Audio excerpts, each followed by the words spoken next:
call me up, Papi Chula. Oh, I'm so handsome, ayy, yeah. She call me up, Papi Chula. Mommy, ven aquí, ayy, yeah. She call me up, Papi Chula. She call me young puppy, she call me young puppy.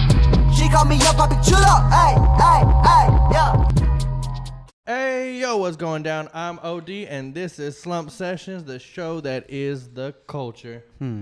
This episode is brought to you by FishScale84. Head over to FishScale84.com, copy your fit, and Reneka App Builders.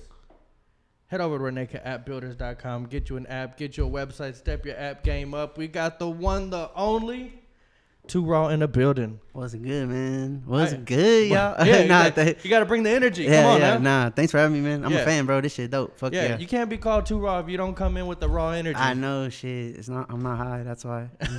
But I'll pump it up. Just like one more cup of this, I'll be all right. Oh yeah. I mean, whatever your vice is, all you need is a little bit of it. Facts. Nah, I'm a fan, bro. This is a blessing. Thank you. Hey, I respect what you do. I saw you at the. Oh, what was it? It was a bar for bar. Yeah. I had the braids. You had braids then? Yeah, it was a different time in my life. It was like last month. Yeah, I had the things. You did. What happened? It was hard to maintain, bro. That shit, and it hurt. No one tells you that shit hurts. No, but yeah. So I was like, fuck, and then I had to like invest and go get a do rag and you were having to like redo them and stuff. It's 2 a.m. I'm at Walmart. It's a long ass line, and it's just a Mexican dude with a do rag in my hand. So I was just like, is this really what I want to do? Is this what I'm going with? Is this what life has become? Nah, a lot of people liked it, and I liked it too, low key. But then I was kind of happy that it was over with, because when I took them down, they had posted my video on that 97.9, the Hot 5 with the Hustle Town Network or whatever. Yeah. And then they show my video, and then right under is a guy, is another Mexican guy, and he has the same like thing. So I was like, man, I'm glad, because I would look just like that guy, and I'm so opposed to like trying to look like everybody else and stuff. Let me see. Do I have a picture of you? I had one. I posted one when you did that first little interview. I thought I had one. I don't remember. I mean, I don't remember the braids. You do? No. Okay. If I was who? Yeah. Oh yeah. She was like, oh, is that the guy that was at the bar? Yeah. I was like, yeah, that was him. Yeah. You can tell it's the same face, different hair. Yeah. Same me. Nah. Yeah. That shit was dope. That was a dope event. Yeah. So you got there because you had won a contest. Why don't you let everybody know what happened? So basically, they had like one spot to give away or something like that, or one for a dude, one for a chick. They like post it was a DJ nightcap. They're on 102.5, and they're like, hey, we're going to have the Instagram challenge, get game over, little flip instrumental, spit your hottest verse, record it, tag us in it. Going to pick a winner at the end of the week. I literally waited till like the last day. I don't know why, because I just want to make sure that shit. I was trying to memorize it, honestly, so I can just, you know what I'm saying? And it took me fucking like 30 tries. I'm in my fucking car. I was like on lunch break, and I was in my car like, damn it. So yeah, put it out. Shit, everybody was fucking fire emoji that hoe, and everybody tagged. They were all fucking with it, and I felt good about it because it was like strangers on there too. There was like, yo, this dude going in, man. Okay. And then sure enough, there was like, yeah, here's the winner. It was me, and then it was another lady, Imani Monroe. Shout out to her. Yep. And then so she's still doing her thing. Hell yeah, I see her always posting freestyles. Always, yeah. She fucking putting in the content. But how do you say? So yeah, they invited me, came through. I think I was pretty much the only Mexican up there. That night. I think so. It's always like that, I feel like, man. It's crazy. How is that being the only Mexican whenever you go to perform and stuff? Shit, it's crazy. Like, man, I used to do shows where it was just like it was pretty much all black people, and then here's me coming up, like, hey guys, I'm gonna do a couple rap songs, and then I think it makes people pay attention a little bit more. Nah, yeah, definitely, especially because I look how I look. They're like, what the fuck? And then I get to going and. It's good because they're already locked in. Yeah. So when I really start going and they actually see that I'm pretty good, they're like, oh shit, this essay going. So yeah, it's a good feeling. It puts me at a disadvantage at first, but then it also helps me at the same time. So it's cool. It's a good balance. I'm sure there's those people that kind of like just kind of dismiss you as soon as they see you, but that's just with everybody also. Facts. That's gonna be with everybody. If somebody gets on stage, I don't like that guy's face, man. Fuck it. Yeah, he look like one of those. So. Who is Too Raw? Why don't you let everybody know who you are, man? Too Raw. I'm a Latino MC from the South Side, Houston, Texas. Been putting in work for years. I feel like I've collected many accolades or alkalides? Accolades. Accolades throughout my years. I think accolades is like a battery or something. As alkaline? Alkaline. Maybe, I don't know. Yeah. And then so just been doing my thing. You know, always been pretty cold with the rapping, winning competitions, winning showcases. And nowadays it's more like I've kind of proven that, I feel like, if you really have followed me and seen me throughout the years. So now it's all about like being artist and getting better songwriting, better records, and then just all around positive dude, trying to make, you know, my community a better place, trying to show people it's a way out, and it's a way out without having to do certain things. Like, I still want to put out positive shit, not talking about shooting people, not talking about non-violent, nothing like that. You're not out there robbing people. Yeah, I just want to show people there's a way out, and, you know, in a positive way. You don't got to project yourself in a certain light. So, yeah, that's me, man. Those are all. So, how long have you actually been doing this for? Like, how long you been rapping for? Stupid long. Too Raw been rapping for too long. Yeah. Yeah, man. So I started probably when I was like 15, 16. Like, I was rapping since I was a little kid. Yeah. But like 15, I recorded my first like little demo. My grandpa does music, and he's like a legit musician. Like, he wins awards and stuff. Okay. But he's a Latino dude, but he plays the bongos, the guitar, the keys. He has his own studio in the back of his house. And my mom pretty much begged him to like let me go in there because I was, I was trying to do my thing. So let him record his demo. He wants to record. Let him do it. She was trying to spoil me. But so I went in there and I did, and I didn't know shit about recording. Like, I literally did all the songs on that CD like in one take. Like, it was a one take. I didn't know about punching in. I didn't know about one take show. Yeah, for sure. So it was and then I heard the demo thing and I was like, I could blow up. Like, this is out here. This is my voice actually recorded. Yeah, and what's crazy is I fucking sucked, but everybody like I made a couple of them, so I gave it to like my family and stuff, my cousins and stuff. They're always playing at the family parties, and then it was, oh yeah, this is Mijo right here. This is Mijo, and I'm like, I'm cringing. But then since from there, kept getting better. I joined like a group around when I was like 16, 17. And then started doing shows. Okay. Sometimes I couldn't even get in the venues or the clubs. They wouldn't let me in because I was too small. And then was it with older people or? Yeah, definitely was. Oh, they're like a couple years older than me. Shout out my boy Tank and my boy Lou, G Note, Steven, Freddie B. It was a bunch of it, and it switched out. It varied. You know what I'm saying? Some people left, some people did. So it was always what it was. But we always go. We roll deep. I was doing shows. I was always like kind of a standout. Like, I spit a little different than everyone else did. And yeah, just through the years, built my shit up. And then everyone not everyone parted ways, but everybody had families to tend to, and everybody had different things going on. So it was like 2012. And I was like, man, you know what? Let me try to do something for myself. Because I always freestyle at parties and shit. And like my friends Virgil and Scotty and Mike, and they always had me at the parties, and I was, hey, bro, freestyle. So I freestyle for the whole party, and everybody would go, wow. They're like, man, what, bro, what? It made me feel like, man, I'm going to do my own project. So 2012, I dropped my first, like, official, like, solo project. Shit did dope. Had, like, 600 downloads at the time, which was, like, a big thing for me. And then opened for Slaughterhouse at Warehouse Live. That was, like, my first show with Scoremore, and they're, like, a pretty big deal to me, like, working with them. They're, like, hella professional. And then just been grinding for there, man, and started getting into showcases. Started winning them hoes, started getting in like freestyle battles, winning them hoes, and it was like, man, this shit meant for me. So just from then, just kept grinding. So yeah, I say about almost 10 years, like legit. So I say since 2012 when I dropped my first solo thing, that was when it really took off and like, okay, I'm doing things, you know what I'm saying? Linked up with like Dope Beezy early on, and I seen that. Yeah, like so it's in 2012 to now. So how many years is that? Hella years, bro. Oh, don't say that. That makes me feel old. Man, 2012 was the year I graduated. Damn, I graduated in 2010, so it's not too bad. But still, like, man, it was just because even in high school I was rapping. I would do. There was this place called Zona Latina, and I would do shows there like every Thursday, either with the crew or either with not the crew. But most times it was with the crew, and I'd be getting fucking drunk as fuck. Like, I wasn't even like old enough to drink, but I was in there drunk. I'd go to school the next day like. Sometimes I'd be in the same clothes, and I'd be like, oh, fuck, man, I had a show last night. Shut the fuck up. You ain't no fucking show. I was like, yeah, man, I'm coming up, bro.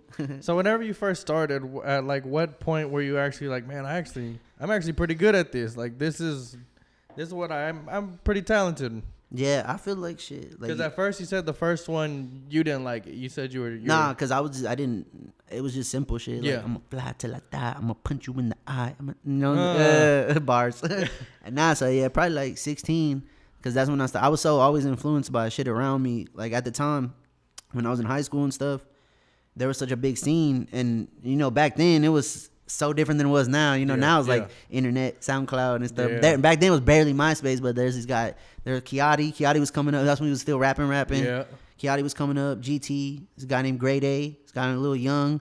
This guy named Wondrous of Edgebrook. A&T. Like, that was the local scene, and they was like really showing it was done. Like, it could be done. Like, they would get their songs on the radio, and I was like, what? It's possible. You know what I'm saying? So seeing all that shit and then hearing my shit, it would be like, man, I'm fucking trash compared to these guys. So it would always make me want to step my game up. Yeah, and even the group that I linked with, they were like a local group, but like I had heard their CDs through one of my cousin's cousin, because he was a DJ, do chop and screw shit. Okay. And he would always play their music, and I was like, man, who is that? I was like, damn, these guys are good. Like, fuck, I suck, man. So I always, reference them to myself, so I could be like, man, I gotta get better. I gotta get to that level. So I say about 16, I started going hard, so I'm getting little punchlines in there, getting better with the rhyming, and then started making more catchier shit. So I would go around these studios. I would link with these guys. There's like this guy named Super Dave. He was coming up at the time. This guy named Esco from Flatline Click. So I just kind of linked in with the right people at the time, and I would be like, hey, can I get some studio time? So I go, and when I started rapping, they're like, yo, this kid nice. So they always take me under their wing, like. And once we were done recording, I'll go eat with them. I'll ride around with them getting flyers. They would even like use me as like, hey, well, pass these out of your school or pass these flyers out. So they kind of use me in a way, but not in a bad way. Yeah. But, they all saw the potential. Yeah, I felt like I helped them, and then they helped me because I always wanted to be better. So I was motivated by them. So yeah, just through the years, I gotten better. The light went out. Yeah. Can you want to throw another? I think that's the battery that I was fucking charging at home. Hell no, I just seen lights out the other day. I don't even want to play like that. I don't got time for that. Which shit. one's lights out? The one where the lights go out and the lady comes and she's fucking scary, man. It was like her friend or something. Yeah, it was her mom's friend. Yeah, that was fucking weird. Yeah. That was a weird ass movie. Is that one on Netflix? No, that was not on Netflix. I don't think it's on Netflix. There we go. We back. And hey. Just like that. But yeah, so that shit, I don't know. It's hard to explain. It was just more of like, I lived through it. Like, I've noticed myself getting better when I started saying certain things. Like, I grew up on like Chameleonaire and Paul Wall. So like when they would do the metaphors and shit, I'm like, changing click. yeah, ooh, come on. So when they would do the metaphors and shit, I'm like, man, I need to do some shit like that. Say some off the wall shit that made people like, huh. So I feel like even now till this day, I still do that kind of style. I always throw some shit in there that made people like, huh. Oh, you make that face. Yeah, so okay. So I was always perfecting, and I feel like I'm at my best now. Close. Yeah, there's always room for improvement. Of course. Yeah, I mean, you're good right now, but 2 raw in a few years, man, you still Watch out. Yeah, you just keep getting better. Watch out. Even with the songwriting, I feel like I'm the best I've ever been. Like, shit, getting the melodies down and making catchy shit, relatable shit, universal shit that I feel like I want to say stuff that anybody could say. Just that's why I feel like Drake is so big, because Drake could say a simple hook, but it's like, man, I feel that. I'm gonna sip it till it's done. I don't care about nothing but money in the city where I'm from. Yeah, like anybody could say that. Anybody could say that shit and be like, oh yeah, he hit me there. Yeah, that's relatable. Yeah. I am sipping it till it's done. Yeah, I'm going through that. Did you hear? I actually thought I'd seen the other day somewhere on Instagram that the Color Changing Click was gonna be making another album. Are you talking about the Get Your Mind Correct? I don't know what it was called. I saw it, I think, on Beat King. Yeah. So it was cause Paul Wall said, he's like, yeah, we wrapping it up for South by Southwest. Cause I reposted it. I was like, you did? Yeah. If this shit happens, bro, shit, you ain't gonna hear from me in about a week. I'm gonna be fucking vibing. But even then, it's scary because you really think it's gonna sound like how it used to sound. You know what I'm saying? I don't know. Especially with the new, that dude. They're gonna try to kind of make it a little bit more modern. Yeah, so it's just gonna be like back then. It was throwed because it was throwed. Chameleon had to throw, singing and shit. Now it's like, were they gonna rap on like trap beats, or it could be them just like 2 older guys trying to sound young. I hope not, man. Yeah, I hope not. That's why dude had messaged me, Rolly had messaged me, and he was like, man, I hope it's like how back in the day. I was like, I don't know, man. I don't want to get my hopes up and then be let down. I'm going to keep my expectations expectations low, so if it's really good, I'm like, oh, man, this is fucking fire. Fucking Carter 5. You don't want to get your hopes up, then you hear you like, it was alright. Yeah, it was alright. It some- could have been better. had some stingers on there, and then had some that were After like, waiting for so long, I wish it would have been better. yeah, especially having that many songs. Yes, But- and having that many people on there too. He had a lot of potential. But okay, so other than like your grandpa, did you grow up in a musical other people in your family doing music, or? Yeah, on my dad's side, my dad's dad, he did music. He had a band, Johnny and the Heartbreakers. He was like That sounds. he was like on that Elvis swag, you know. Yeah, He was Elvis was older. Elvis was a real big influence on him. So yeah, he would always, you know, be doing shows. He still does, man. He's still out there rocking. Wow. And I mean, not as much anymore, obviously, but you know, he's still out there rocking. And I feel like just being around that side of the family, they showed me so much music, like old school music, that old lowrider oldie shit. And I feel like it played a big part in like my life now, because that's what I listen to now. You know, I love that shit. And then of course my grandpa too. I wasn't really close with my actual grandpa, but you know, I know he did his thing. And then so also my grandma, she married this white man, and he's cold on the guitar too. He gave me my guitar, you know. So he gave me one of his, Okay. And he really cold with it too on the guitar, and you know he sings so. And then also my mom, she wasn't a musician per se, but man, she put me on so much fucking music. And she had me listening to so many music when I was little. Like she had me listening to Cypress Hill when I was a little kid. Like talking about hits from the bong, I didn't understand, but that shit was jamming. So I just always been around music, and I always just, you know, it's just part of me. I feel like, you know. How did growing up in like a Latino household kind of influence you? Because I know being, you know, Mexican and stuff, Mexican families are pretty judgmental. Nah, yeah, definitely. It's when you get tattoos on your face and shit too, yeah. Yeah, so how did they react when you got the tattoos, whenever you're starting to do the music and stuff? And it was weird at first. Like at first, you know, I was real young when I did it, so Yeah. they're like, "Oh, he's young. He's, you know, this is hobby." You know. and then like 10 years later, like he's still doing it. Like what he's gonna do with his life? you He's know, still doing it. I still feel like it's kind of like that. Like but I mean, it started to switch over when I started like getting money from it. Yeah. It's like I won a couple competition. I won this Kiati competition one time, way back, and I won like $1,000.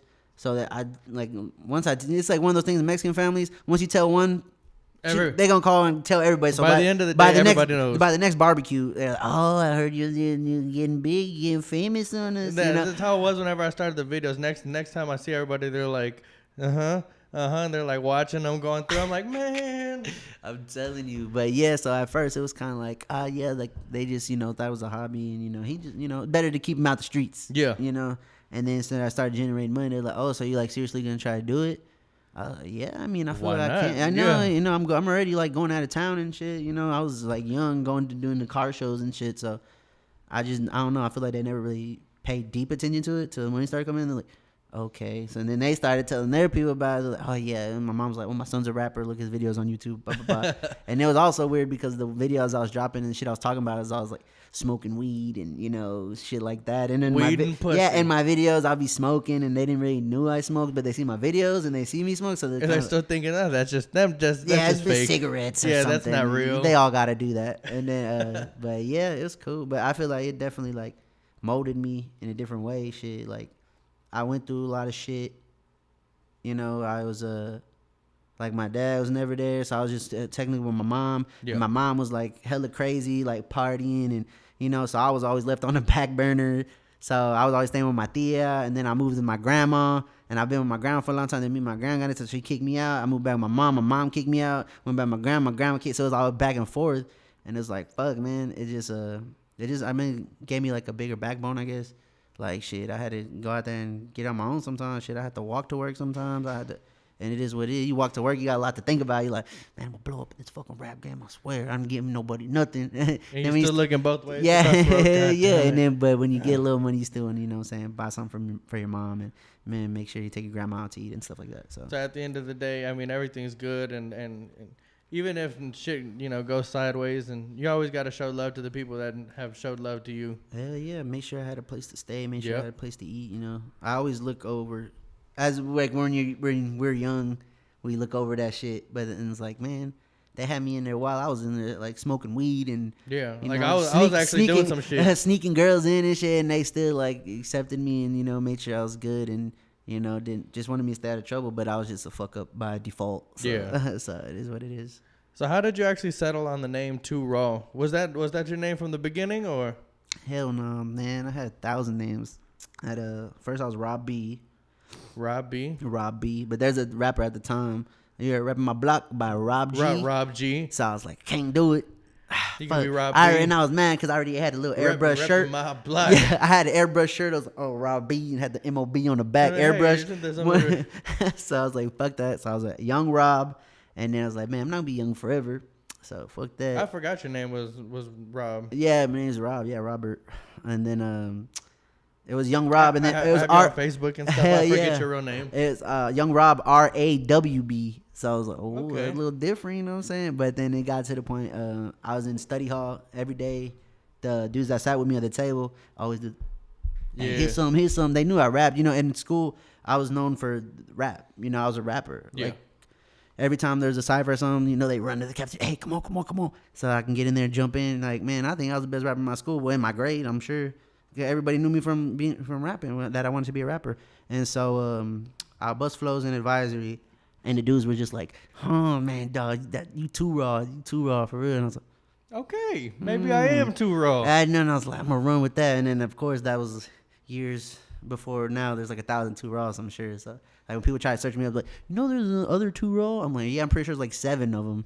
But I'm I think I saw somebody named like Too Raw Sushi, and I was like, what kind of name is that? I'm a pass. But yeah, that's what. So I stuck with that one. I was like, man, fuck it. It is what it is. So what is the competition scene like? Like you going into competitions, what is that like, that environment?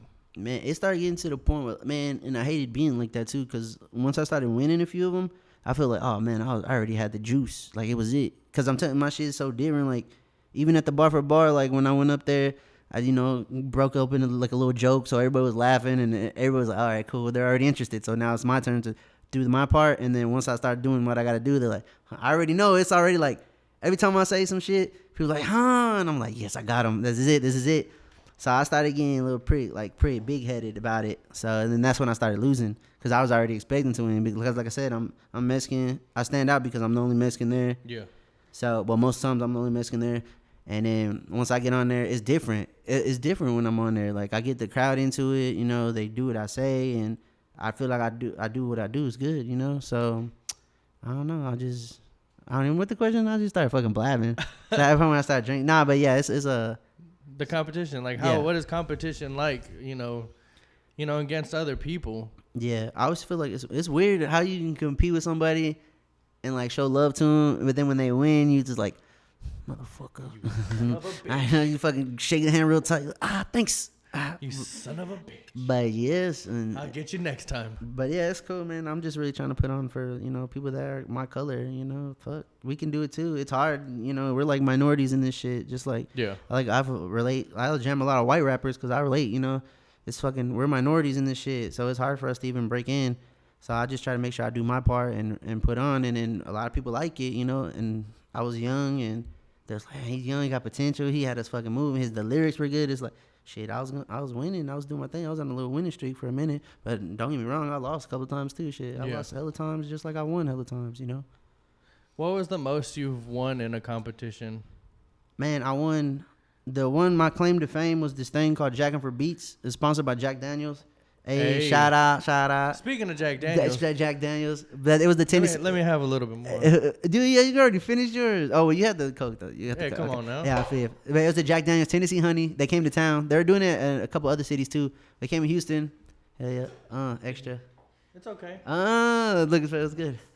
And then, I'll up in the camera. Hell, no, it's good. Just that one part. And then, they came down to Houston, bro. Like 200 plus people tried out. They brought a badass, like, tour bus thing. Please, Jack Daniels, sponsor me. Right? Shit. God. And they did man, I don't want you to spill that so bad. And I don't want you to spill it so bad. All over the interface? Yeah. Hell. All over the... And then they came down, and then like 200 plus rappers tried out. It was sponsored by Jack Daniels, so when they would they went to different spots with the bus. They'll go to Specs, they'll go to and they'll pull up like, hey, we're here, come spit your 16. And so it was a mobile studio. You get in, it's like 5 beats you could choose from. They bring in like 5 of us at a time or 10 of us at a time. That sounds crazy. It was dope at the time, and it was nothing like it. But pretty much when they came in park, they set up the Jack Daniels shit because it was like a sponsor thing. So like it was smart. It was a good marketing thing. But then I got in, I did my part. I made the top 50. They narrowed it down to 50. Then they narrowed it down to top 10. But anyway, the winner get $5,000. Five G's, 5 G birds. So they picked the final 10 the day before the finals. So you don't even know, And plus, you couldn't curse. You couldn't. Couldn't curse. So you had to be just a clean rapper out there, spin some cold shit. And what's crazy is when I tried out, I did curse. I didn't curse in my verse. I just cursed in the beginning. I was like, fuck with me.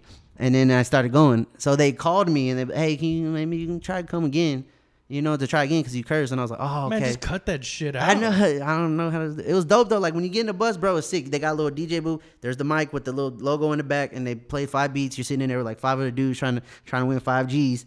So everybody. So then you like listen to the beat and you're like, nah, the next one. Yeah, everybody. They play the 5. You kind of pick which one you want. So when you go, beat number 3. So blah blah blah. You know what I'm saying? So you go, and then anyways. Was the beat really fire or? They're like hella.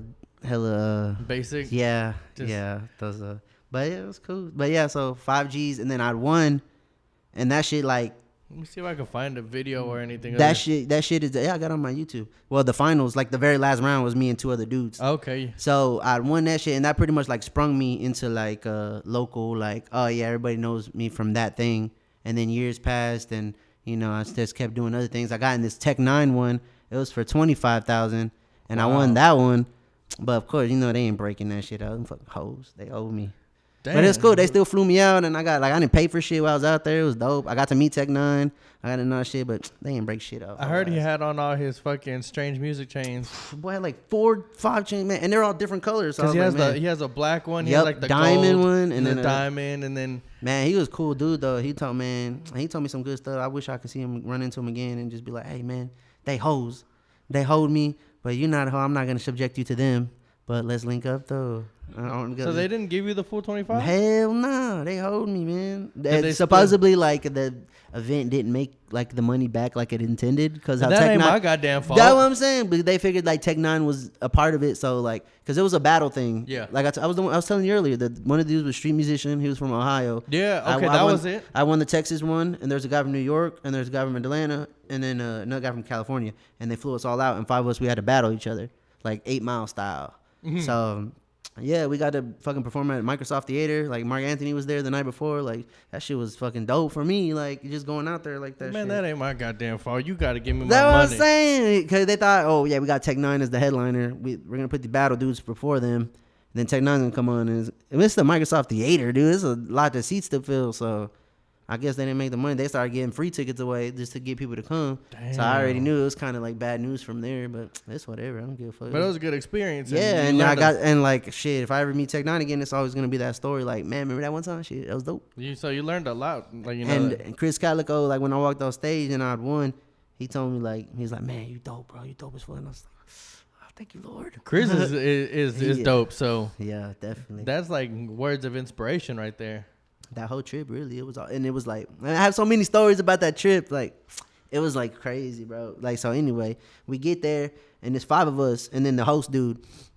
They were recording us because like the plan was what we were in the competition thing. They was like planning like a pilot with Spike TV. So they thought they was gonna get the guap. They thought they were finna. So they're recording. They're recording us or whatever. Like, cause we got in. They had a badass condo like downtown. You see the whole fucking city. It's all inspiring. And then they had to make us redo it. Like, all right, so yeah, you guys are settled in, but when the guy comes with the camera, can we like redo it? And we want the same reaction. So we're like, what? So we all fucking settle in, and it's me and the 4 other dudes, and we're all kind of get to know each other. Like, we're gonna have to battle each other, obviously, for 25 Gs is what we thought. And then there's like one room, and then another room with a dude that threw it all. He stays in there.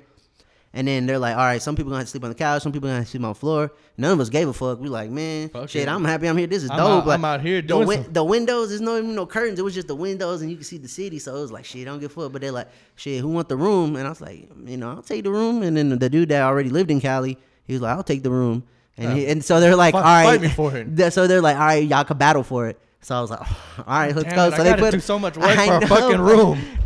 So we battled, and I beat him. So I got the room. So I had the only room, and bro, the fucking room was so thrown. Like when I slept, the day of the competition, I like woke up and the fucking like sunset was coming up out the wind. I was like, it's my time. Like it's my.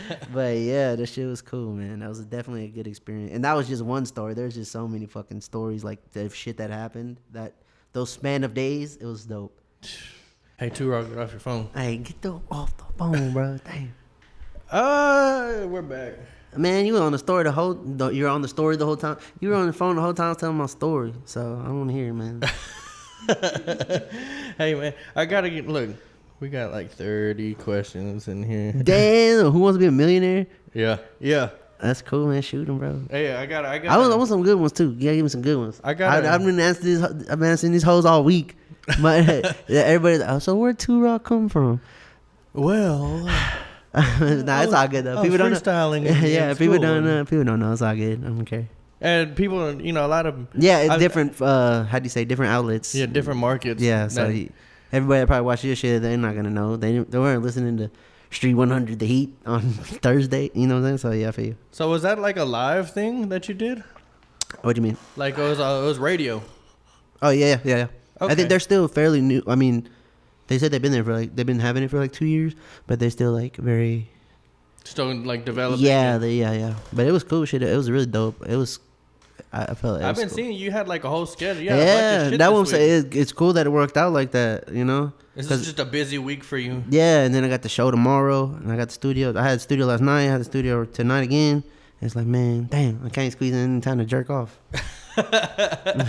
You know, I mean, not gonna be at my best. you could always, you know, there's restrooms. You get a little 5 minutes in. Man, I gotta I'm the kind of guy where it's like you're going. Nobody gotta be home. Oh. I gotta be like. Like spread out on the bed and just like I'm gonna get a good. You don't even like socks on while you're doing it. Like I'm gonna spend my time picking the right one. I'm gonna have a bowl of cereal on this.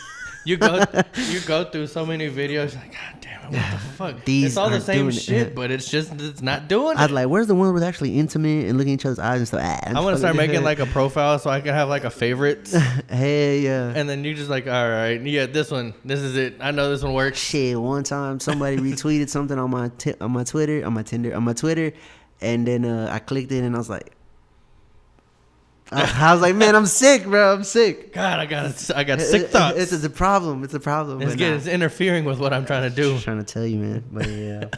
So let's get into the music a little bit. What is it? Fantas, fatties, and flows. Woo! That's how you know that. Respect. Yeah.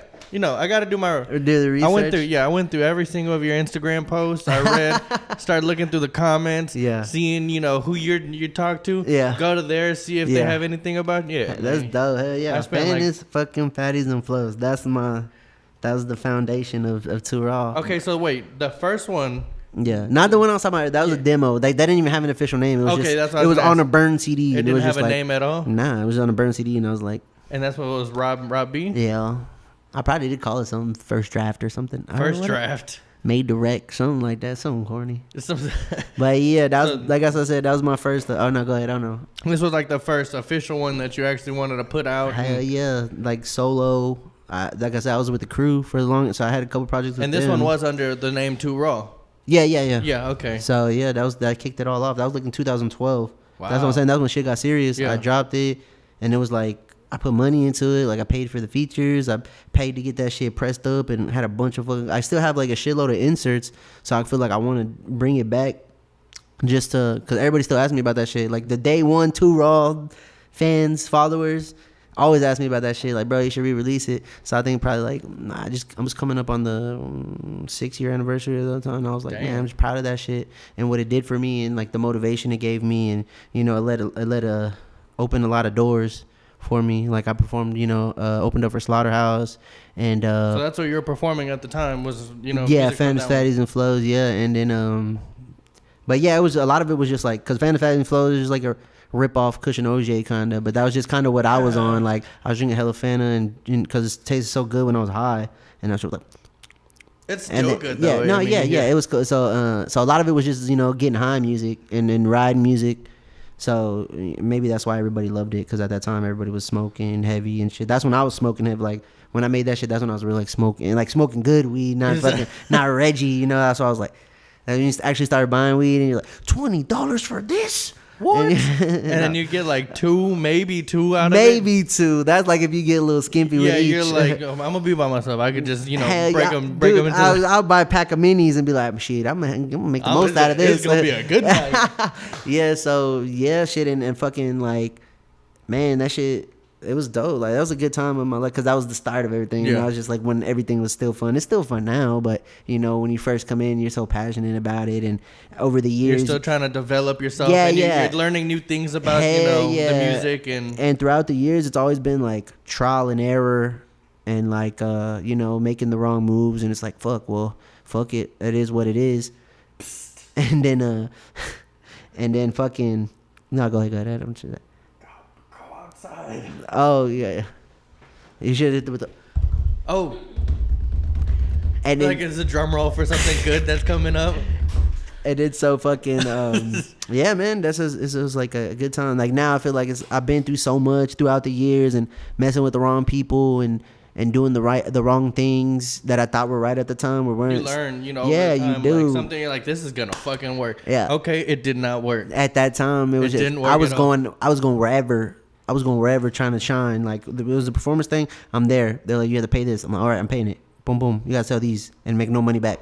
Yeah. Okay, cool. I'm doing it. But I just wanted to get exposure, and it did work. It worked. But I always give fans, because like the thing about me is like I'm good, so it's always gonna be a thing where I'm gonna people react, and I'm always gonna get a couple followers, a couple fans. But just that time in my life, it was so fun because I was still a lot younger, and it was so fun. Like I'm just like, man, I'm gonna take over the game. You had those talks with your boys, and all my homies was behind me. They still behind me now. But everybody gotta do their thing. They gotta raise their families and stuff. So, and then it's all like, yeah. Now it's kind of like it was good, man. It's kind of like I learned it out. Now it's not as fun. Yeah. I'm still passionate about it, of course, but now it's just like you realize when you get to a certain level, you gotta shake hands with people you don't really want to shake hands with, and you gotta people want you to kiss their ass and shit, and it's just like you don't want to, but you have to do some shit. That's the flip side of the shit. When you reach that certain point, it's like you're gonna have to start meeting these new people, and you might not agree with a lot of stuff that they're about, but they're gonna help you, and take you. So that at that time, 2012, it was just about all the fun and getting high and making music and doing shows. So yeah, it was a good project. And shout out to Obeezy, because he looked out for me early on. I was gonna say, how was it, getting the project together and getting the features and stuff? Hey, it was dope, because like, man, it's one thing is to like, oh, here's the song, hop on it. It's tight when they're like, yo, this shit dope, like this shit hard, So, and this dude Lil Ray was on there he was on Boss Hog Outlaws at the time, and he was just like, yo, this shit right here is like, bro, it was super dope, and this and that. So it was cool to just not even have them on there, but actually have them feel the music that they're like, bro, you got potential. Like it's not like you just paid and they just yes, exactly. Actually, and Dope Easy like really looked out because he was coming up hard that time, like around that time. This was what 2012. Yeah, so he was like barely Blue Magic time, and I don't think he barely dropped it at around the same time as me, maybe. A little bit after or a little bit before. This was a little bit after like the Reggie Bush and Kool-Aid. Yeah, so he was on fire. So for him to look out the way he did, like I'm pretty sure he was charging a hell of a lot more for verses. So he really looked out. Yeah, I would say, earlier we were talking about Mac. Shout out to Mac Miller. RIP to you. I mean, this guy. Yes. Come on now. Look, just let everybody see the tattoo. Can you see it on the thing? A little bit. You got the Kool-Aid and frozen pizza. You got the Kool-Aid and frozen pizza tattoo. RIP Mac, man. Yes.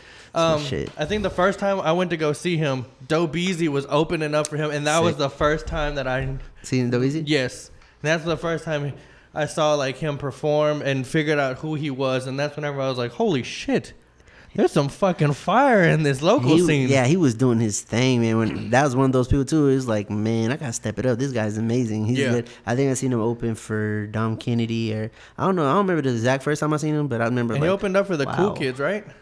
He did open up for the Cool Kids too. Sick. That I saw. Yeah, I saw him there too. Yeah, I seen him like D-Lo. D-Lo would always open all the Scoremore shows, I feel like, and he was dope too. And then Marcus Manchild and Propane, when they did all that collab song, it was like, wow, the city's about to come up. Like it was dope. So that shit was inspiring. But yeah, that whole process, that whole project, I still love it to this day. There's still some songs I have on my phone, and when they come on, I let them hoes rock. 'Cause I was like, it's nostalgic just to hear like. And it was still dope. Like it was when I was fairly good, so I was like, yeah. You're fairly good. Yeah, I was like, yeah, I was still getting it in. So at this point, you were still pressing CDs and handing them out. Yeah. Like right now, you can't just like press CDs and hand it. I mean, you can, but it's not the same. Nah, definitely not the same. And I was talking about this shit the other day too. Like being at I'm a young OG. You know what I'm saying? I'm not young like the young kids. There's young kids out here that are killing it, and they've only been doing it for a few years, but you've been doing it for so long, and you're still so young. Yes, exactly. What's crazy about it too, and when they come up, they still think it's like, I mean, they think it's I'm gonna record this in my room, put it on SoundCloud, and spam everybody. Pa pa pa. That's what it was. But like when I was coming up, man, it was still that it was still that hardcore grind. Like you really had to go to the car shows and you really had to, go out there and try to pass out your CDs and try to sell them hoes. If you couldn't sell them, you'd be like, man, fuck it here. Like just, it's for the love, but please just listen to it. Yeah. So it was that kind of grind and you had to literally go and shake every hand and shit. Now it's not like that no more. It's all about the internet shit. So it's cool. I got to experience both sides. So I'm really grateful for that. It's crazy. Like I've talked to so many people. Like even back in the day, whenever somebody would hand them a mixtape, nobody would ever listen to it. But I've always been, happy that I'm one of those people that would actually take it. And I'm leaving the mall. I'm like, fuck it. I got something new to listen to on the way home. Shit, and people like me, we're grateful for shit like that. Yeah, like people don't realize how much that actually helps just for one person to hear it. And like artists spend so much time and so much effort and money just to press a CD. Back in the day, put anything out. And that shit hurts when you fucking see that shit on the floor. You like, damn, well, just don't fucking take it. Shit, you gotta throw my shit on the floor, man. I spend money on this shit. Like, it kind of gets discouraging, but you're like, I pick that hoe up and pass it right back out. I don't give a fuck. So, I mean, how was that, like, back in the day, kind of compared to, for you at least, being able to have the streaming services and then also the mixtapes? I feel like it molded me to what I am, and it made me respect everything. Like, I respected that side of the grind. I respect this side of the grind, maybe not so much, but it is part of it. So, I gotta, I gotta adjust to the times. But I really liked that aspect because it was like, you really had to go and be in people's faces and, shake hands and like, you gotta fucking present yourself. You got like a quick open window, like, hey, I'm this, I do that, I do that. Yeah, you got like a quick 15 seconds. And because that's all it takes, that 15 seconds, they're gonna look at you and be like, and then either they're gonna take it and be like, even half of the time, like in the first 5 seconds when you say, hey, can I... Oh, yeah, come on now. Thank you. In the first like 5 seconds of you introducing yourself to somebody, they're gonna either think that you need money or you need, a you're cell trying to make a phone, sale. like, something, and that's just, I don't know, that's just fucked up for people to automatically think that somebody needs something. All I need is your ear. Straight up, man. You just need the ear to fucking listen to somebody. So that's why when you said what you just said right now, man, shit, we was grateful for people like that. I wish everybody had that mindset. It was like, man, you know what? I'm gonna take it in. I'm gonna pop it in. Can we pop it in? It might be dope. I got people's CDs, and sometimes it's one of those things too. Like opposed to pressing something up and you got the fucking insert in there. It looks legit. It's in the clear sleeve. A motherfucker will give you the fucking just the Sharpie on the burn CD and the paper slip. And you feel like, the presentation not really there. Shit, I popped one in one time. Shit, that shit was banging. And it had the number on there. I texted the number. I was like, yo, good shit, man. Like, for real, this track 3, like, I'm bumping this whole. And it's like, all it takes is for somebody to be like, all right, I need something new to listen on the ride home. Literally. At least if you listen to the first 2 songs. And, I feel like most of the people put their best music either the first 2 songs just to catch somebody. Yeah, you got to, man. So I mean, if you don't fuck with it, then you don't fuck with it. But you can find so many gems just. That what I'm saying, man. My car lit. Like I don't say no. I mean, maybe now I do, but I'm not gonna take it and throw it. I'm gonna just say that I'm good right now. But like in my car, like in my backseat, how you had the little pocket, the little kangaroo pouch, it's filled with CDs, and a lot of them are like a lot of artists I like. Like I got T2 shit, I got Express shit, I got I used to have so many track just random shit, fucking everybody shit that all the CDs that I collect over the years, and all of them are dope. Like Clever's mixtape, all them hoes go hard. I love all those mixtapes.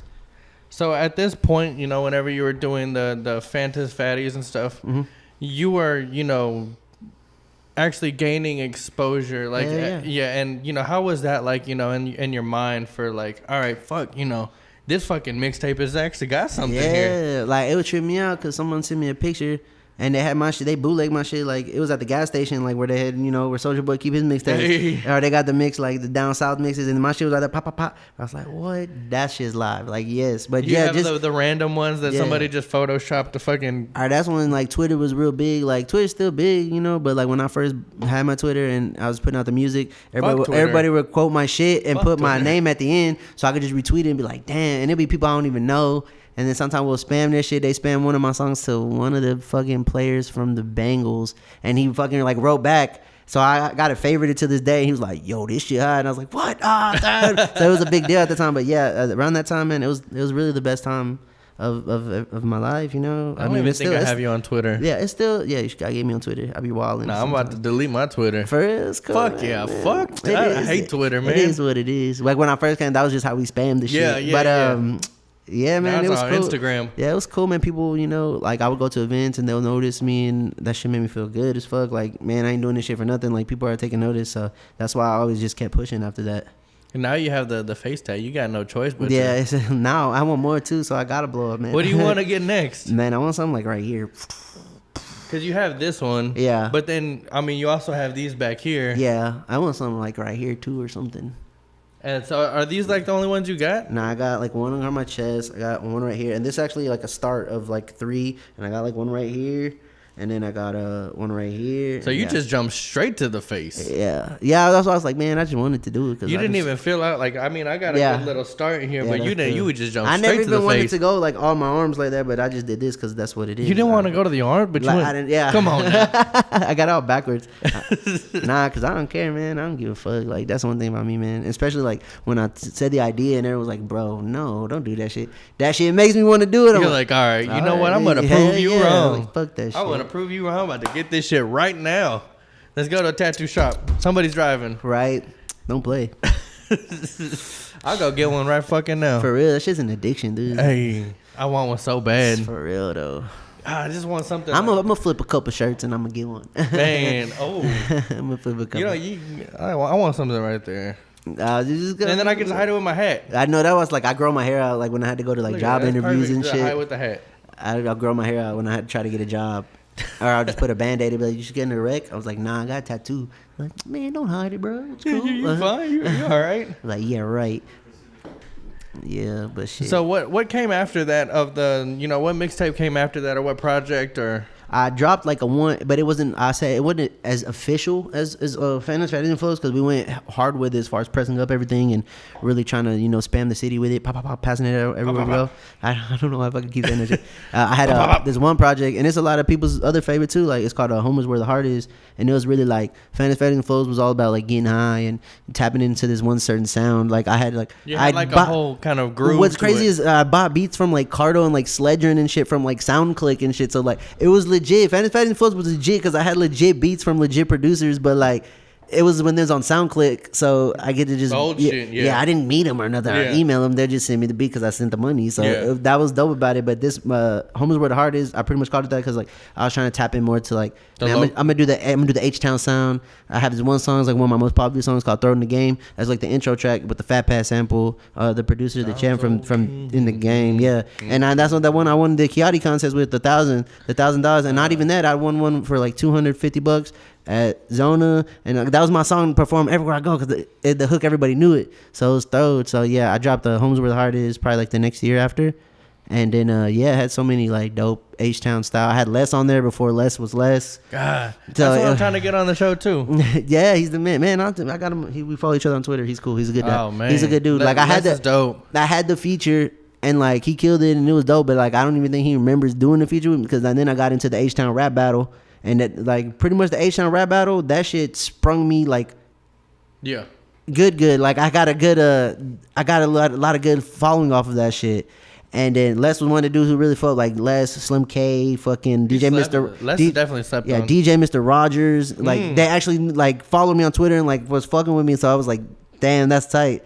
I do a feature with him way back, but he won't remember. But he remembered from the H-Town round. Shit, I'll take it. So yeah, he's cool. I can run into him. I'm gonna tell him. I think it's dope that you talk about it, that you do a show and you get all these people's attention and you get all these different followers and stuff that way because off of the skill alone, not just because you're talking to somebody, but just off of the skill alone. How is that to actually be able to fucking actually in the real world, that shit is one of those things. It's one of those things like that keeps you doing it. You know what I'm saying? Because you get so discouraged and you like. And I said this the other day too. Like, I hate being subjected to things that go on around me, but we're all fucking human. That shit affects me. Like, I'm like, damn, man, he's doing good, and like, why the fuck can I do that? Like, I don't understand. What am I missing? I feel like I'm good. Like, I don't understand.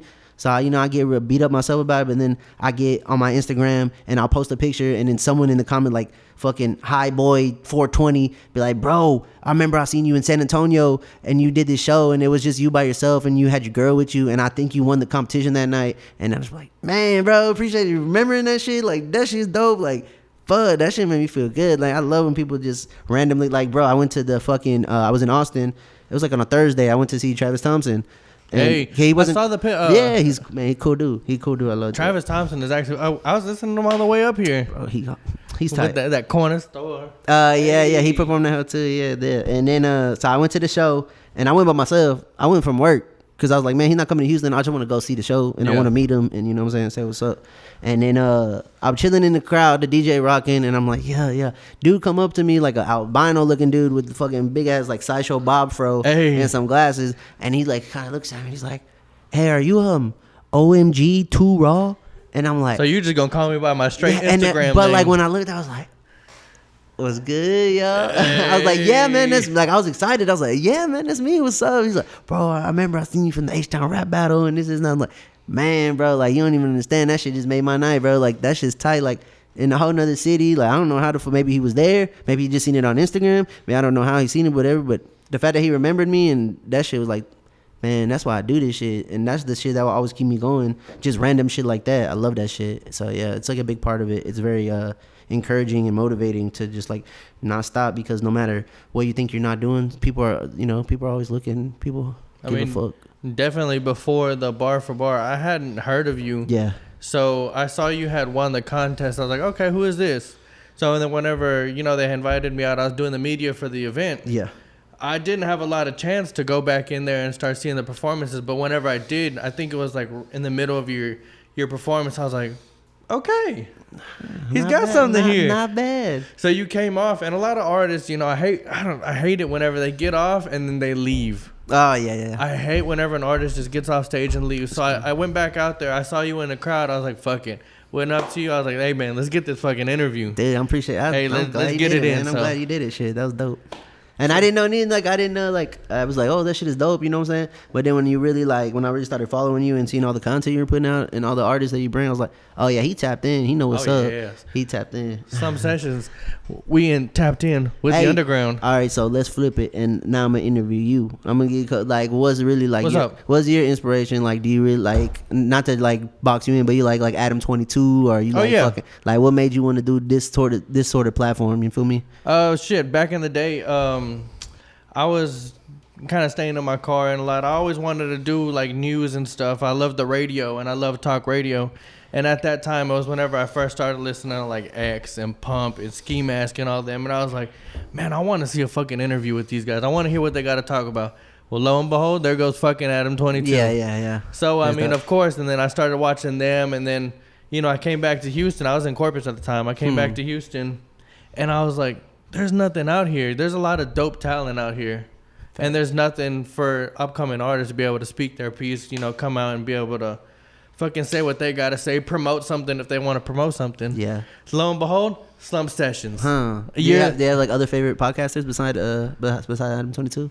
Right now I'm really into fucking Charlemagne's podcast, the Brilliant Idiots. Oh, okay. Yeah, he has the Brilliant Idiots podcast. I'm really into that one. The podcast game is big now, dude. It's so dope. It's badass. And it's a good avenue. I didn't know how many were around until I started doing it. Hell yeah. And then I was like, okay, there's these people doing it over here. There's these people. There's this guy back here. Come on now. Hey. All the way. Where you? Milwaukee, right? What the all hell? The way from Milwaukee. Yeah, there's people doing it everywhere, and you just shout out to the Bucks. Yes.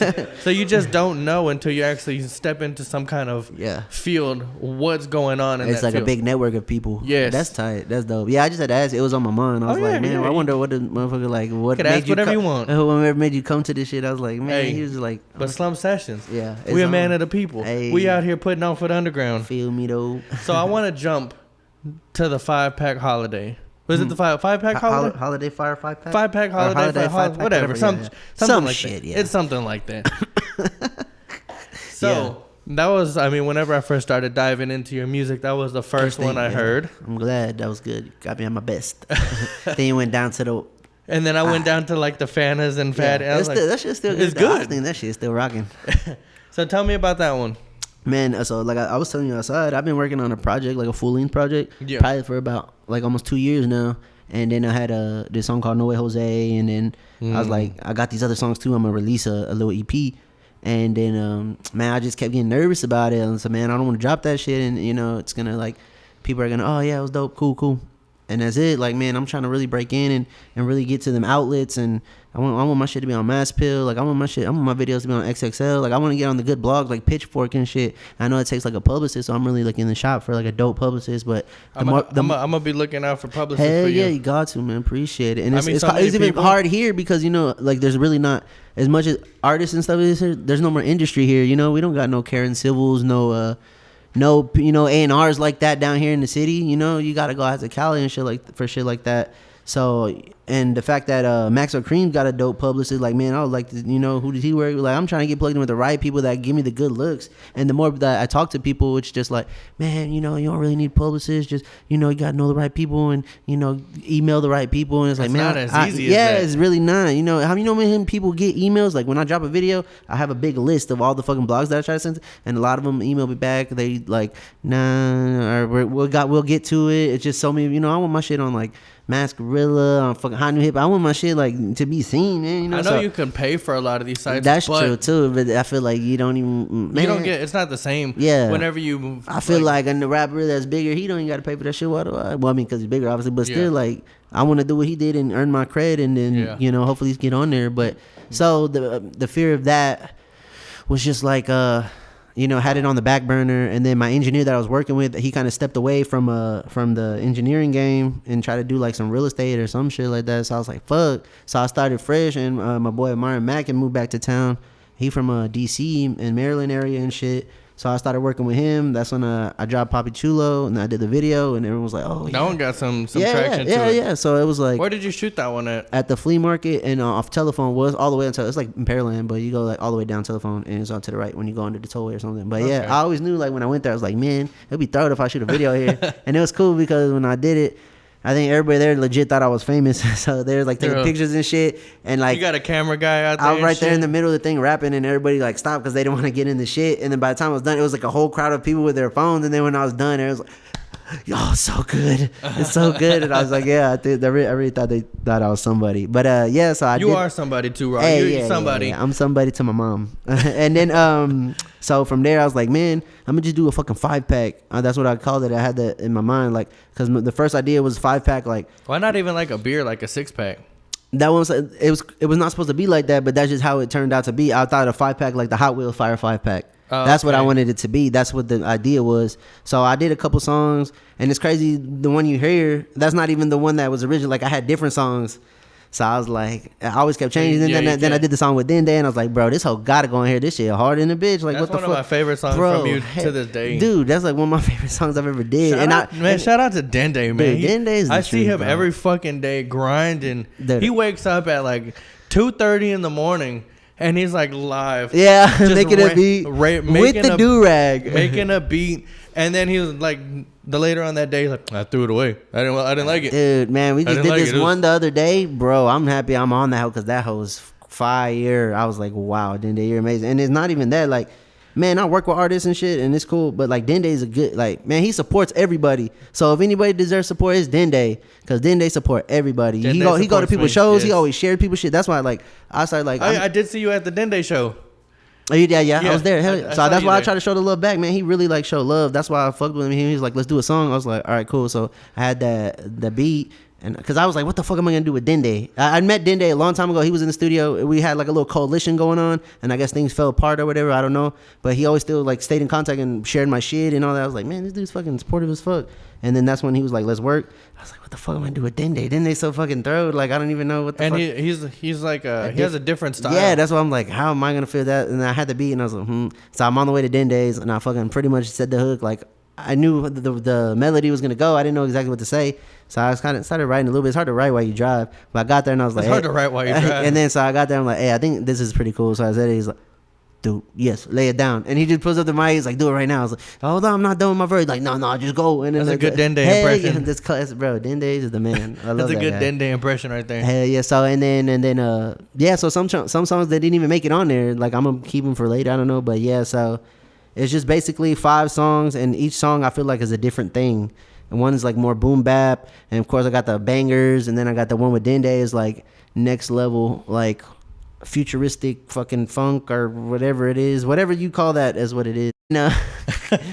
And hey, some sessions we out here, we just do everything on the fly. that's how you gotta do Hey, it. we got how we got to do it. We gotta just like how we freestyle. You freestyle too. Oh, man, we still gotta get you this to is your freestyle. Damn, this was long as fuck, but it's cool. But We're yeah, gonna get you for the freestyle. nah, definitely got to. And then so yeah, I just put it out because I haven't dropped music in a long time. I just been working on that project that is not even out. I'm barely finishing it up right now. Like I'm still like evolving. Like the song I'm about to do right now is about to be fucking crazy. The song with Dende is crazy. Like I would have never did some shit like that years ago. Like now I feel like I got the rapping down. Now it's like, man, it's time to be creative and make what the fuck I really want, like what I want to make. And then yeah, so I dropped the 5-pack, got a lot of love off it. But I think that was just like a fire starter. Now it's time to really go at it. I think it's a good basis for if anybody's gonna look into you. Bam. You have a lot of different sounds in that one. Yes, that's the that was the goal. So it's like a broad of your music, like it's a broad spectrum of your music. Hell yeah, I'm glad Because you got said the that. Dende, and then you actually have some like really just like boom bap straight bars. And that's the type of shit I like to do too. I want to always, no matter if I get big or whatever, I always want to have that like style to me. Like Yeah. I want that to be a side of me, just like Mac. Mac is fucking so diverse as far as like being a musical genius, and So then sad. he'll fuck around, flip the script, and rap on like Ninth Wonder beats and Yeah. shit, Pete Rock beats. Like what the fuck? This guy's a fucking love that guy. So after this, you were working on your new project. Yeah. Is there any kind of release date or anything in mind right now? Like I said, that's like 2 years in the making, so I'm not really too rushed. But I mean, I'm sometimes not too rushed. It's only been 2 years in the making. it's only been 2 years. I got a lot of the songs already done. Me, I'm just adding like I got another song with Dende and Jordy, and I like it a lot, so I'm gonna throw that on there. The song I'm about to do right now. Then I'm working with Mac. He's Martin Mac. He's a dope ass producer. Man, I catch myself doing the swing thing and I stop. I don't like doing Everybody that does shit. it, and I think it's like just because these fucking chairs. But I wonder if it was a stiff one. It was like, Yeah, if I'm uncomfortable. I think if it was like a stiff chair, but it was just like be shaking their leg or something. Yeah, but And I catch myself. I'm not like even nervous really doing it, but it's just like something to occupy while I'm talking. yeah, that's straight up. But but yeah, I mean, I'm gonna try when I come back from South by to really sit down and finish it. I mean, like I said, it's halfway done. All these other songs are just extra songs that I'm gonna try and get done and add it on there because I want it to be more. Because it was an EP at first, now it's like an LP because I did the 5-pack is like an EP kind of. So I'm gonna try to do it more like 9-10 songs, and all of them are like hella diverse, like some deep cuts, and then of course the rap shit and like the banger shit. And I'm really proud of it. So it's my baby right now. I can't, what I'm saying? It's 9 months in the womb, even though 9 months equals to almost 2 years. But you know what I'm saying? 9 months. Wait, what? But I'm gonna shoot for April, and I'm gonna go like fully in with it too. Like I'm gonna, do the whole listening party thing and really try to make something shake, man. Well, I know a lot of people are waiting for new music from. I mean, even though the fucking 5-pack just came out. I know with they Christmas. already like, what else, man? What else? Like, man, It came it's out. hard. Was it Christmas Day? The A 5-pack. couple days after Christmas. Okay, I just wanted to do it before New Year's, so I could say like, hey, I dropped music this year. Even Shit. was the cover was Christmas Yeah, inspired. Okay. definitely. That was like when I was looking up to the shit like to promote it. I was trying to look for that like Hot Wheels shit, and it was all like I was trying to chop a bunch of clips up, but I was like, I seen that, and I was like, what the fuck is this? And I was like, oh, this is dope. This is good. Yeah, I'll run with that. That was dope. So other than this, what do you got going on? I see you got actually the 2 raw shirts over here. Yo, just dropped today. Well, I mean, I had them yesterday, but I went ahead and did my little vision to them. I hope people fuck with it and see the vision. But yeah, I got the 2 raw shirts, and then we got the show tomorrow. Probably by the time this dropped, the show would already happened. Yeah, but yeah, still, I mean, but yeah, live from the Bayou with my fucking bro John Doe. Love that guy. Bounce and Turn, they good people. I barely linked up with Amy. Well, I mean, I always like kind of seen her from a distance, but now like, and we always follow each other on Twitter. But now it's like she speaks to me, and I went to one of her parties, and she pretty much like forced me to freestyle, and it was cool. It showed a lot about her. She's a cool chick. And then then we got South by coming up. I got a show out there. Then I got in March again, I'm gonna be at Satellite Bar with Side 3K, and it's just gonna be us two, so it should be dope. And then just trying to keep up pumping new music and being more creative. I don't know if you know Gio Chamba, but I'm trying to work with them and do like some Spanish shit and just like I'm trying to broaden my horizon and have like a lot of shit. Like this is what I offer. It's like a motherfucking jambalaya pot. Not just the rapping, but the rapping is the big part of it. it's the main. Yeah, that's like part I want. of it. Hey, I go hard, but you want I some got this, musical? I got some musical masterpieces as well. So man, you got the shirts, you got the music coming out soon. what, should other than, this, should people be looking for you in 2019? Why should people tap into you this year? I think the traction is getting back to like where it was when I first, was coming up, and I enjoy that shit. And just like, man, I feel like it's bigger than it's ever been. Like, I feel the love. It's a lot more different, I feel like every time I post something, it gets a lot of reaction, and I just feel different about it, and just more and more people recognize me and shit, and I don't take that shit for granted. So I'm really trying to run off of it, and I'm just positive. I'm a positive person. Like, why you not fucking with me? Like, bro, I want to see everybody shine. When y'all come to my shows, everybody's always smiling. Everybody like, my shit is positive, bro. Like, I'm not on no fuck shit. Like, you know what I'm saying? Not doing no dumb shit, no troll shit. Like, I was really trying to get it organically. Yeah. And that's why it took me so long, That's why I'm years in this shit, because, like, I did it organically. I went and literally made every fan, even when I did shows in McAllen, and when I went to Corpus, and when I go to Austin, when I go to Dallas, I do that shit organically and make every fan shake every hand, because I just believe that's how it's supposed to be, And also, like, I can't say exactly, but shout out my boy Smooth Vega. We got, like, a hopefully a big situation at hand with another certain artist, and if that shit plays out, that will really like shape the year and from then on. So I really I don't like to put all my eggs in one basket, but if that shit was to pull through, man, that would really like change my life.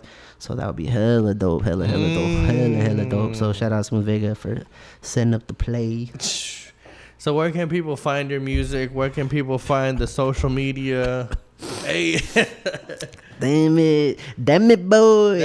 That's the face I don't like to make while I'm doing it. That's why I have Why to you doing what? Sorry, my bad. That's why I have to make the mix of the drinks. Yeah, I can't just drink it raw. I can't just drink it straight. I think mine broke. No, it didn't. Oh, maybe. I can't hear myself. Yo, no. Hello, God. Hello. So yeah, where can everybody find your music? And yeah. Oh, okay, I hear you. Not me, but yeah. OMG 2 Raw, the number 2. OMG 2 Raw on everything: Twitter, Instagram, Facebook. 2 space Raw. It's very important when people are streaming my music, apparently, because there's 1,002 Raws out there. But I'm pretty sure I'm like one of the most cutest ones. I'll say that. And but yeah, it's weird because when I do features with people and they put my shit on the stream, sometimes they'll do 2 Raw all together. It's not a difference, but it's just, man, just look for me. That's my how shit's I out there. picture your name is just 2 and then just no space. Yeah, that was, I did it on, like, when I uploaded everything to put on the streaming sites, but they're like, it's taken. So I spaced it. It's like, okay, good to go. I was like, all right. Well, yeah, so on Spotify, Google Play, Tidal, all that shit, 2 space Raw. Fuck with me, man. I'm going to have my, when I drop the project, it's going to be all on there. It's going to be dope. Dope. And YouTube. Yes. OMG 2 Raw on YouTube. Well, Dose Raw on YouTube. I got a good amount of subscribers. I don't know how, but I did. We like tied. We neck and neck now. I feel like, how many we got? Oh, like 2 something. I got like 240. I'm at like 230 right now. Yeah, we're at the same, bro. But I ain't gonna say, I'm not gonna brag or nothing. Nah, you got that shit. Yeah, it took my shit years. So. I started that YouTube about 5-6 months ago. Gang. Hey, people out here supporting Slump Sessions. Good. We got 2 Raw in the building, man. I appreciate you for coming out. Thank you, man. Like I said, I'm a fan, bro. This shit dope, we're gonna have to get this freestyle in. Thank you. Listen, for coming out. Let's get this wrapped up before this fucking before definitely. This camera dies. Yeah, we did like already 2 30-minute sets, so it's okay. That's already a lot. Once again, this episode is brought to you by Fishscale84 and Reneka at Builders. We got 2 Raw. Stay slump. Hey, darling. She call me up, I be chula. Oh, I'm so handsome. Hey, yeah. She call me up, I be chula. Mommy, when I eat, hey, yeah. She call me up, I be chula. She call me young puppy. She call me young puppy.